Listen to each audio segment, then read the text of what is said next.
예수님이 하루는 제자들과 함께 길을 가시다가 태어날 때부터 소경된 자를 만나셨습니다. 딱하지만 도울 길이 없다고 생각한 제자들이 주님께 물었죠. 2절입니다. 선생님, 이 사람이 눈먼 사람으로 태어난 것이 누구의 죄 때문입니까? 이 사람의 죄입니까? 부모의 죄입니까? 여러분, 제자들의 질문에 지금 깔려 있는 것이 보이시죠? 날 때부터 이 사람이 앞을 보지 못하는 것은 누군가의 극도의 죄 때문이라는 판단이 이미 들어가 있습니다. 제자들이 이렇게 편협한 사고를 가지고 있기 때문에 그렇게 질문한 게 아니라 그 질문은 그 시대를 모든 동시대 그 시대에 살아가는 사람들의 공유하는 인식이었고 의식이었습니다. 여러분, 이렇게 보듯이 인과응보이라는 이 도덕 법칙은 일상의 자연 법칙처럼 막강한 힘을 가지고 있는 법칙입니다. 예를 들어 내가 많이 먹으면 살이 찐다. 당연하죠. 펀치를 날리면 상대방의 코에서 코피가 난다. 우유를 꾸준히 저으면 치즈가 된다. 그렇죠? 인과응보 도덕 법칙입니다. 근데 이렇게 날 때부터라는 이 범위는 너무나도 넓고 깊습니다. 자라다가 불운에 의해서 장애를 가진 것도 아니라 날 때부터 앞을 못 보고 태어난 것은 해석하기가 너무나도 까다롭고 어렵습니다. 그래서 고대 유대교에서는 그것은 부모의 죄 때문이다라고 확정을 지었습니다. 그렇다면 이 태어난 자는요, 얼마나 억울하겠습니까? 차라리 안 태어나는 게 훨씬 득이고 복입니다. 제가 어릴 때 한국에서 살 때 그 시장통이라고 그러죠. 그 시장 상가들이 연결되는 큰 거리가 있었습니다. 많은 상점들로 이루어진 이 두 블록, 이 두 이렇게 섹션 가운데 연결되는 그 횡단보도가 있었습니다. 그 A라는 상가 중심에서 이제 B라는 상가 중심으로 이동하려면 반드시 건너야 되는 이 횡단보도예요. 그러니까 수많은 사람들이 건너다니는 데입니다. 그 횡단보도를 건널 때 늘 마주치는 자가 있었습니다. 하반신이 없이 구걸하는 자였습니다. 쓰러져가는 낡은 라디오를 켜놓고 머리끝에서부터 복부까지 그의 전신을 완전하게 땅과 같은 방향으로 하고 기어가고 있는 거예요. 허리 위에서부터 하반신 전체는 타이어 고무 재질로 된 거적대기 같은 그것으로 감싼 채 몸을 기어가면서 구걸하고 있습니다. 그 사람을 보면서 늘 내 사지가 멀쩡한 걸 다행으로 여긴다는 그 비교보다는 어쩌면 저 모습이 저렇게 처참할 수 있을까라는 생각이 더 들었습니다. 하루는 또 그 자를 보게 되었는데 그때 마침 어떤 자전거를 탄 학생이 그만 그 하반신을 끌고 다니는 그 노숙자를 부딪히고 말았습니다. 쾅 부딪혔어요. 갑자기 자전거 추돌이 드러나니까 이 하반신 마비가 된 자인 줄 알았던 그가 갑자기 일어나더니 그 길을 피해서 다른 곳으로 엉거주춤하면서 걸어가는 거예요. 부끄러워서 그런 건지 아니면 너무 아파서 그런 건지 잘 모르겠습니다. 다른 사람들은 그 모습을 보면서 낄낄대면서 웃고 있어요. 근데 저는 그때 참으로 씁쓸했습니다. 왜 평생 저렇게 타이어 거적대기를 자기 하반신에 감채 그 행위를 할까? 마치 날 때부터 저렇게 발이 묶이고 마음이 묶인 채 살아갈 수밖에 없었던 이유가 뭘까 궁금했죠. 그렇게 평생 하반신도 마비가 아닌데 그 자신의 몸을 끌면서 남들이 주는 몇 푼의 돈을 받으면서 사는 게 무슨 낙일까 싶었습니다. 슬펐습니다. 그 노숙자 나름대로 그렇게까지 하게 된 사연이 있겠죠. 도박을 해서 돈을 날렸든 사기를 당했든 사람에게 크게 당했든 알코올 중독이 되었든 무엇인지 몰라도 저렇게 멀쩡한 사지를 두고도 타이어로 자신의 하반신을 위장하면서 노숙의 길을 걸었다는 것은 마치 그가 다시 태어나도 그 일을 했을 것 같은 그 느낌을 지울 수가 없었습니다. 그래서 더 슬펐어요. 그 사람이 마치 날 때부터 앞을 보지 못하는 자와 비슷한 처지로 느껴졌습니다. 분명히 그 사람은 타이어를 열심히 끌면서 그런 생각도 가졌을 것입니다. 세상은 절대로 공평하지 않아. 부와 명성을 가진 사람들 혹은 사회 구조, 정부를 엄청 욕하면서 탓했을 것입니다. 아니면 자신의 부모나 자신을 배반한 사람들을 열심히 씹어대면서 분노의 싹스를 꺾어내지 못했을 것입니다. 세상은 절대 공평하지 않아. 여러분, 날 때부터, 오늘 본문이 말한 날 때부터 이 맹인이 된 자를 어떻게 설명할 수 있겠습니까? 오늘 본문에 나왔듯이 유대교의 법대로 그러니까 너의 부모가 엄청 죄졌어. 이렇게 한 문장으로 결론을 내리면 얼마나 쉽습니까? 결국 이 사건은 하나님 그리고 세상은 불공평한가의 질문으로 우리를 이끌어 갑니다. 하나님은 불공평하신가? 세상은 불공평한가? 이런 질문에 우리는 크게 5가지의 입장에 설 수 있습니다. 첫 번째 입장은 뭐냐면 하나님이 존재하지 않는다라고 믿는 것입니다. 성경에서 나타나는 욥이라는 그 인물이 극심한 고통에 처해졌을 때 그의 아내는 그 욥에게, 남편에게 하나님을 욕하고 죽으라고 말을 했습니다. 사랑의 하나님과 모순되는 일들이, 많은 일들이 일상에서 일어나고 있는데 왜 그렇게 사랑이라고 말하는 그 하나님에 대한 감상적인 믿음에 매달리는가 하면서 현대의 많은 지금 사람들은 이 욥의 아내의 생각에 많이 동의하기도 합니다. 하나님은 존재하지 않는다.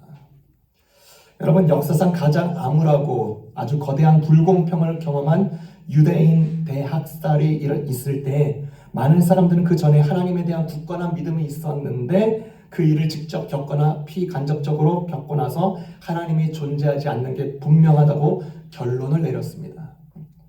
두 번째, 어떤 입장을 가질 수 있을까? 하나님은 불공평하신가에 대한 질문의 두 번째 입장은 하나님은 무능하시다라는 입장입니다. 어쩌면 하나님도 인생이 불공평하다는 데는 동의할지 몰라도 그렇다고 뭔가는 해줄 수는 없다는 견해를 가지고 있습니다. 어떤 랍비의 아들이 선천성 조루증으로 앓고 난 뒤에 바로 죽고 나자 그가 이렇게 말을 합니다. 하나님도 혼돈을 제대로 수사하기가 힘드시다. 하나님은 단지 정의의 하나님이시지 능력의 하나님이 아니시다. 세상은 불공평한가? 라는 이 질문, 세 번째 입장은 뭐냐면 불공평은 일시적인 문제다라고 보는 것입니다. 일시적인 문제다. 일시적인 걸 뭐냐? 큰 그림을 보고 긴 시간 속에서 해석하면 일시적인 사례일 뿐이라고 주장을 하는 것이죠. 그래서 힌두교에서는요, 카르마 교리를 세우면서 하나의 영혼이 완전한 정의를 실현하려면 680만 번을 윤회해야 한다고 주장을 합니다. 680만 번을 새로 태어나야 이제 정말로 공평한 세계를, 공평을 너가 맛볼 수 있다. 이 윤회가 다 맞춰지고 나면 그 사람은 마땅히 겪어야 될 분량의 고통과 기쁨을 정확히 경험한다고 주장하고 있습니다. 네 번째 접근 방식은 모든 문제를 딱 잘라서 부정하고 세상이 공평하다라고 주장하는 것입니다. 예를 들어서 그렇다면 예를 들어서 자궁에서 이미 에이즈에 감염된 아기나 제3세계에서 그리스도에 대한 복음을 전한다고 했을 때 목숨을 잃어버리는 상황이나 여전히 박해의 상황을 그 사람들을 볼 때 인생이 공평하다라는 그 교리를 어떻게 끼워 맞출 수 있을까? 말이 안 되죠. 하나님은 공평하시기 때문에 당신이 뭔가 잘못한 게 있어서 하나님이 따님을 데려가신 것입니다. 이렇게 말할 수 있습니까? 아닙니다. 마지막 5번째 접근은 인생은 불공평하다입니다. 성경의 욥기의 결론입니다. 인생을 보면 참으로 불공평한 경우가 많습니다. 가령 기껏 순수하게 나라를 위해서 희생할 각오가 되어 있는 사람들은, 그런 정치인들은, 그런 고급 관료들은 시민들의 표를 획득하지 못하고 낙방하고 맙니다. 반대로 구체적인 안목이나 비전이나 실력이 없는데도 득표를 많이 얻어서 국가 원수나 고급 관료가 되는 경우들이 너무나도 많습니다. 가장 참을 수 없는 부조리는 의롭고 높은 정신, 근면한 사람, 착한 사람이 잘 살고 대접이나 존경을 받는 게 아니라 오히려 그 반대가 정말 많은 경우가 많습니다.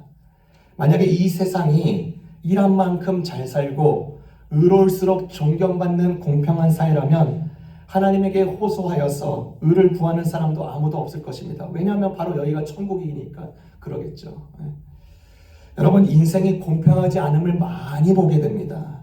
여러분, 그냥 일반적인 생긴 게 달라요. 그렇죠? 생긴 게 다릅니다. 여러분, 저는 제가 이 얼굴로 태어나고 싶겠습니까? 예. 태어난 나라가 다릅니다. 예. 집안 배경도 달라요. 성격도 다릅니다. 여러분, 존 F 케네디 대통령이 어떤 대통령에게 어떤 기자가 물었습니다. 베트남에 파병된 병사들의 지금 사상자가 늘어나고 있습니다. 반면에 서독으로 파병된 병사들은 가족과 함께 쾌적한 군 생활을 하고 있습니다. 이것이 불공평하다고 생각하지 않습니까? 이 기자가 대통령에게 그렇게 물었어요. 꼬투리를 잡으려고 한 질문입니다. 케네디 대통령은 단호하게 이렇게 말하죠. 인생은 공평하지 않습니다. 군인은 공평을 위해서 사는 것이 아니라 사명을 위해서 사는 존재입니다. 여러분, 네팔이라는 나라 한번 가보셨습니까? 네팔이라는 나라에서 그 히말라야 근처에 그 관광 코스가 잘 돼 있다고 합니다. 그러니까 그 관광 코스 딱 들어가면은 종일 지는 사람에게 종일 짐지게 하고 산을 오르고 그 사람에게 페이하는 게 20불입니다. 20불. 미국에서는요, 200불 줘도 할 사람 별로 없을 것입니다. 너무나 힘들죠. 그렇죠? 차별하는 걸까? 아닙니다. 나라 경쟁력의 차이 때문에 그렇습니다. 불공평이죠. 날때부터 맹인이 되어버린 이 불공평에 처해진 이 자를 보고 사람들은 쉽게 평가 내렸습니다. 자업자득이다. 네 부모 탓해라. 그러나 예수님은 다르게 말씀하십니다. 3절, 이 사람이나 그의 부모가 죄를 지어서 이렇게 된 것이 아니다. 이 사람이 나면서부터 앞을 보지 못한 것은 하나님의 일을 그 사람의 생애를 통해 나타나기 위해서이다. 여러분, 이 말씀 굉장히 불편하시죠? 박완서 작가는 이 본문에 대해서 이렇게 말을 했습니다. 주님, 저는 아무리 생각해도 이 말씀만은 못 알아듣겠습니다. 여러분, 우리도 똑같지 않나요? 못 알아듣기에 2000년이 지나도 저 사람이 저렇게 된 것은 누구의 죄 때문입니까? 라는 이 제자의 질문에서 한 걸음도 더 나아가지 못한 모습을 우리 자신을 통해서도 보게 됩니다. 하나님의 큰 일을 위해서, 하나님의 영광을 위해서 저렇게 된 거라면 누가 저 일에 자청해서 할 자가 누가 있겠습니까? 하나님의 영광을 다른 방식으로 드러내는 것을 원하지 누가 저 반열에 끼어서 저런 식으로 영광을 받고 싶어 하겠습니까? 그러니까 도저히 이해가 안 되는 거예요.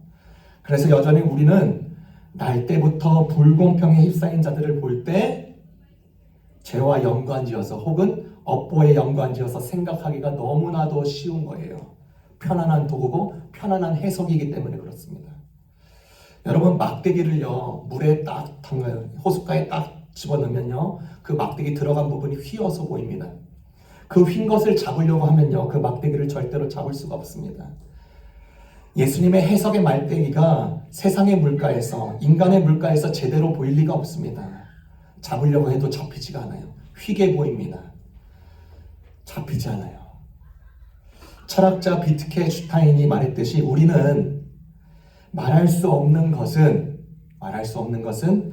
말하지 않은 채 놔두는 겸손이 필요합니다. 라고 말을 했습니다. 함부로 말해서는 안 된다는, 하나님의 그 높은 그 계의 섭리를 함부로 말해서는 안 된다는 것입니다. 하나님의 영광을 위해서 그 사람의 생애가 쓰임받을 거라는 이 말씀은 그가 앞을 보지 못하는 까닭을 성경적이고 신학적으로 탐구하기 이전에 그의 아픔에 깊이 공감하고 그의 삶이 온전히 회복할 수 있도록 돕는 일이야말로 하나님이 기뻐하시는 일임을 우리에게 알려주고 있는 것입니다. 예수님은 제자들에게 이렇게 3절의 답변한 후에 무엇을 하시죠? 6절, 7절입니다. 예수께서 이 말씀을 하신 뒤에 땅에 침을 뱉어서 그것으로 진흙을 개어서 그의 눈에 바르시고 그에게 실로암 못으로 가서 씻으라 말씀하셨다. 실로암은 번역하면 보냄을 받았다라는 뜻이다. 그 눈먼 사람이 가서 씻고 눈이 밝아져서 돌아왔다. 주님께서 마른 흙에 자기의 침을 뱉어서 진흙으로 개어서 만들어서 그의 소경의 눈에 바르십니다. 왜 이런 방법을 쓰실까? 어떤 사람들은 이 방법을 보면서 더럽게 고친 방법이라고 핀잔을 갖기도 합니다. 여러분, 선뜻 이해되기 쉽지 않죠? 풍랑을 만났을 때 예수님은 풍랑아 잠잠하라 라고 말했듯이, 혹은 죽은 나사로에게 죽은 나사로야 나오너라 말했듯이, 12년 동안 하혈을 하는 고통받는 여인에겐 그분의 옷자락만 만지고서도 나았듯이, 문둥병자에게 손을 얹으면 문둥병자를 치유했듯이 하시면 될 텐데 왜 더러운 방법을 이렇게 쓰실까? 예수님은 하나님의 일을 하고 계십니다. 하나님은 인간을 창조하실 때 진흙으로 인간을 만드셨습니다. 진흙으로 눈에 바르셔서 고친 것은 예수님과 똑같이 창조자적 능력을 보여주고 계시는 것입니다. 지금까지 아무도 하지 못했던 이 예수님의 시선이 소경임에도 불구하고 느껴지는 것 같아요. 그분의 정성이 느껴지는 것입니다. 손의 기운이 느껴집니다. 그 소경이요 전부 느끼고 있는 것입니다. 주님의 손끝에서 전해져 있는 이 따스한 주님의 체온이 소경의 몸으로 느껴지면서 스며들면서 들어옵니다. 그리고 주님께서는 다정하게 이렇게 말씀하시죠. 이제 실로암 못에 가서 씻어라. 이 본문에서 말하는 소경은 바로 나 자신이라는 사실, 바로 여러분이라는 사실을 알고 계십니까? 주님께서 나와 함께 계시며 나를 만지시고 나를 깨우치시고 나에게 경고하시고 나에게 말씀하시고 인간의 카르마, 업보틀에 갇혀버린 나를 건져주심에도 그분을 뵐 수 없고 느낄 수 없다면 나 자신이야말로 날 때부터 영적인 소경인 자임을 부인할 수가 없는 것입니다. 어느 목회자가 그분의 책에서 자기가 독일에서 어느 의과 대학생의 편지를 받게 되었는데 그 내용이 너무나 좋은 내용이어서 여러분에게 소개해드립니다. 그 내용이 이렇습니다. 독일에서 어느 의과 대학생이 어느 목회자에게 편지를 쓴 내용입니다. 새 학기가 시작되고 해부학 첫 실험 시간에 해부실로 들어갔다. 해부 도구와 수술용 고무장갑 그리고 비밀로 된 앞치마에 흰 실험복까지 갇혀 있고는 실험실의 문을 여니 거기에는 실험 때마다 한 구씩 모두 32구의 시체가 놓여 있었다.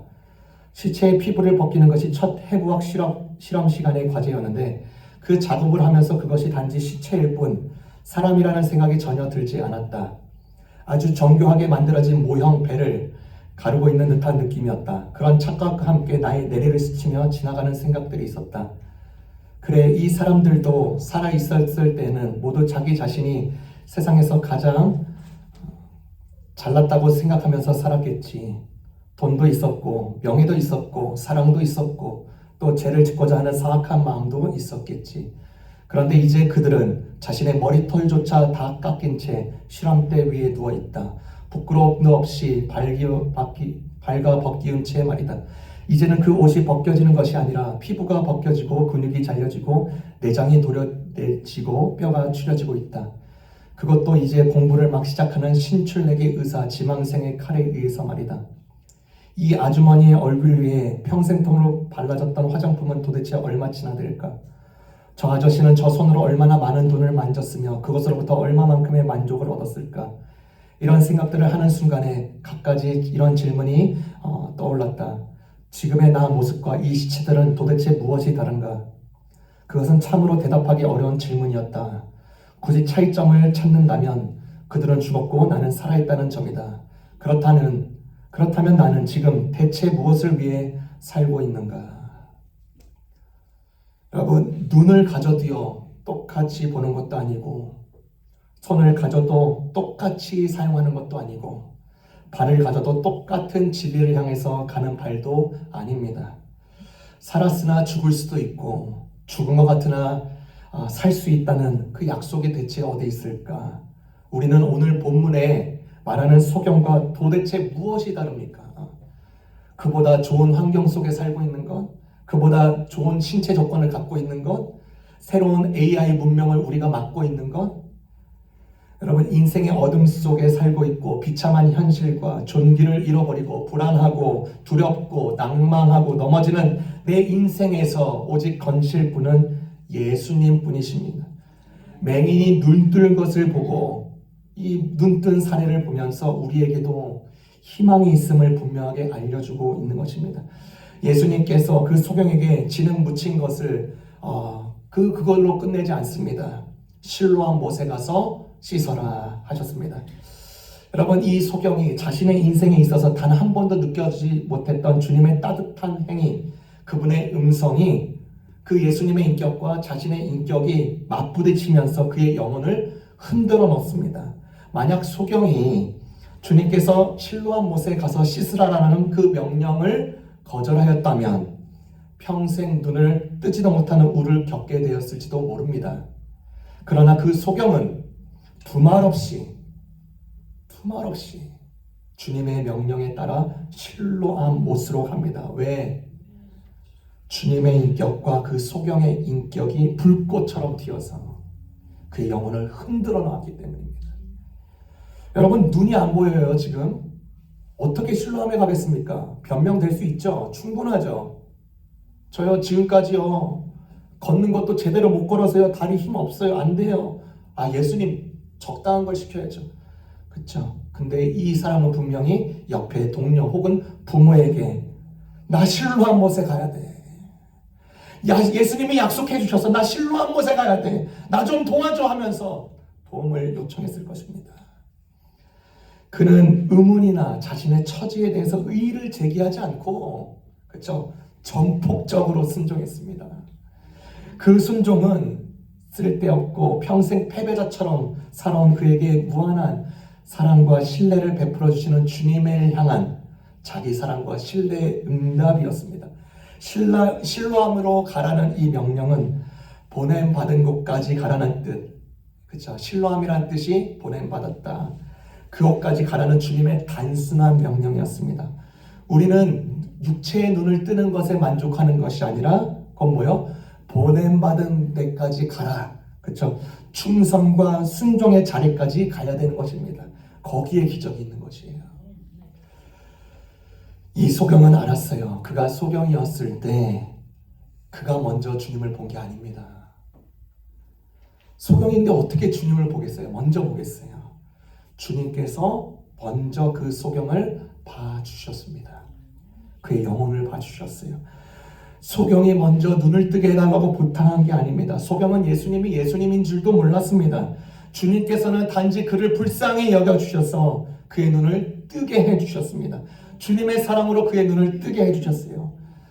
인생이 여전히 불공평하고 날 때부터 불공평 덩어리로 태어난 그가 절대적인 강권적인 그 사랑으로 인해서 새로운 희망을 보고 하늘을 보고 나무를 보고 부모를 보고 예수님을 보고 있습니다. 그가 어떻게 고백하죠?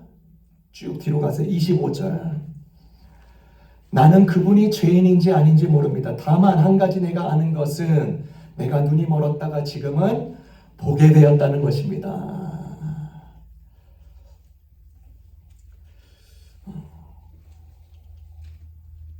많은 사람들이 뇌성마비를 갖고 있는 그 장애우 송명희 씨를 잘 압니다. 가난과 장애, 이사도 여러 번 달려야 됐어요. 불평이 넘쳐나죠. 기도 중에 하나님이 이렇게 이런 감동을 주시는 게 느껴진 것 같아요. 그분에게 불평스러운 일들을 써봐라. 그러니까 불평거리가 많으니까 아주 잘 씁니다. 논문 쓰듯이 썼어요. 지식이 없고 돈도 턱없이 없고 건강은 뭐 아예 없지. 수락하게 썼습니다.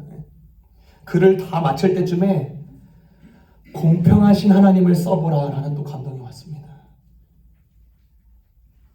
못 써요. 못 쓰고 버티고 안 씁니다. 안 써요. 이어서 그러면 남에게 없는 너만 가진 것을 한번 써봐라. 감동이 온 거예요. 글을 씁니다. 남이 못 본 것을 보았다. 남이 듣지 못한 음성을 들었다. 남이 받지 못한 사랑을 받았다. 남이 모르는 걸 깨달았다. 후에 공평하신 하나님이 그녀의 입술에서 터져나오게 됩니다. 그 일로요, 사명이 보이고 할 일이 보이고 담대함이 생기기 시작합니다.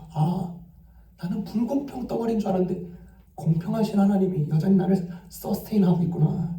그로 인해서 많은 사람들이 이분의 작품을 통해서 주님께로 많이 돌아오게 됩니다. 소경이었던 자가 실로암까지 가서 주님의 위대한 일에 크게 쓰임을 받는 거죠. 저와 여러분이 불공평한 상황과 세상과 악의 연속에서도 공평하신 하나님께서 우리를 위해서 여전히 일하시며 눈을 뜨게 하시며 우리의 실로암의 자리까지 계속 이동하여 주님의 빛과 소금의 역할을 충만히 감당하시는 저와 여러분이 되시기를 주님의 이름으로 축원합니다.